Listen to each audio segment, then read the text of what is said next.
Hey guys, tonight we journey back, way, way back, to a place where civilization first took root between two muddy rivers.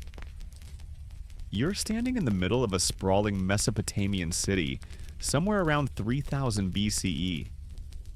The air is dry, thick with the smell of clay ovens, goat dung, and something you're pretty sure is fermented fish. Sand coats your skin. It's in your ears, between your toes, and yes, stuck to your teeth. A lot of it. You're surrounded by stepped temples, walls of sun-baked brick, and winding alleys where traders shout about onions like they're the hot tech item of the week. People shuffle by in wool robes, barefoot or in sandals made from reeds. Children chase goats. You nearly trip over a ceramic pot left mysteriously in the middle of the street. There's a low murmur of daily life, grinding stones, splashing water, and the occasional thwack of laundry beaten against the river's edge. And your mouth, it feels gritty, like someone dusted your molars with powdered brick.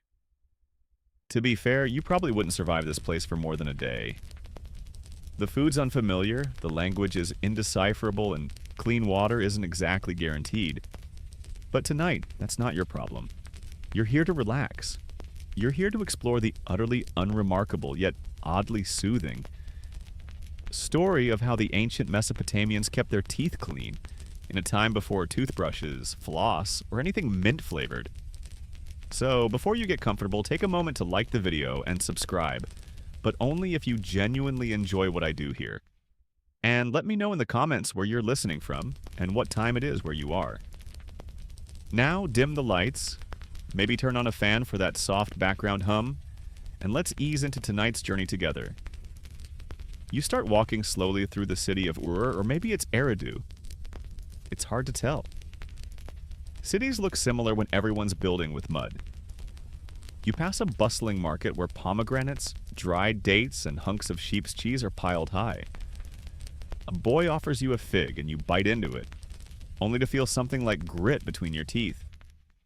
That wasn't sugar, that was sand. And here lies the problem. You see, Mesopotamia, literally the land between rivers, was a land of silt. The mighty Tigris and Euphrates carried fertile soil, but they also deposited endless microscopic particles into every aspect of daily life. Cooking, grit, breathing, grit, sleeping, grit, eating, double grit. This meant that even if you weren't eating sand, you were definitely chewing it. Teeth wore down quickly, and while there's evidence that Mesopotamians valued cleanliness, they didn't yet understand bacteria or the true causes of decay. What they did understand was this: crunchy bread plus dust equals sore gums. As you meander past a small bakery, a woman fans fresh flatbreads with a palm frond. The smell is heavenly. The texture? Less so. Most grain was ground using stone mortars, and over time, tiny shards of rock made their way into the flour. Delicious and mildly abrasive. You watch a man rinse his mouth out using what looks like, well, it's not water, it's beer. Thin, sour, flat beer was often safer than water, and served as a kind of all-purpose beverage. After a meal, a small mouthful might have helped clear some residue, or just replaced it with barley breath. There are no toothbrushes, obviously, no floss, no toothpaste commercials, and yet people cared about their teeth. In fact, they smiled a lot. Clay figurines and cylinder seals show people grinning proudly. Probably not because their enamel was sparkling, but because, like anyone, they cared about appearances. A rotting mouth wasn't just uncomfortable, it was unattractive. So what did they do? As you follow a narrow path between homes, you spot a young man sitting in the shade of a fig tree. He's chewing thoughtfully on a twig. At first you assume he's just bored, but then he pulls the twig out and runs the frayed end across his molars, gently scraping away the fig pulp. It's your first glimpse of a chewing stick, possibly from the Salvador tree or something similar. These twigs frayed naturally when chewed, creating a kind of bristle effect. The act of gnawing stimulated saliva and physically scrubbed the teeth. Not a bad solution, all things considered. Historians still argue whether this habit spread independently across regions or came from a single point of origin, like the Indus Valley or North Africa. Regardless, by the time of Mesopotamia's rise, chewing sticks were likely already in use. You give it a try.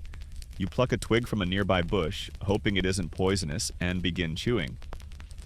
The bark is bitter, the center slightly astringent. Your mouth waters, and strangely, your teeth feel cleaner. Not fresh exactly, but less coated. It's oddly meditative. Gnaw, scrape, spit, repeat. A woman nearby glances at you approvingly. She motions to her own twig and gives you a sleepy smile. Oral care, it seems, is a shared language. You pass through a courtyard where children splash in a shallow basin. One boy dips his chewing stick into a small bowl of grayish paste before brushing. You're intrigued and mildly alarmed. What exactly is in that paste? You'll find out soon enough, but for now, you're content to chew your stick. Watch the dust swirl gently in the golden sunlight and feel, if not minty fresh, then at least mildly sand-free. It's a start.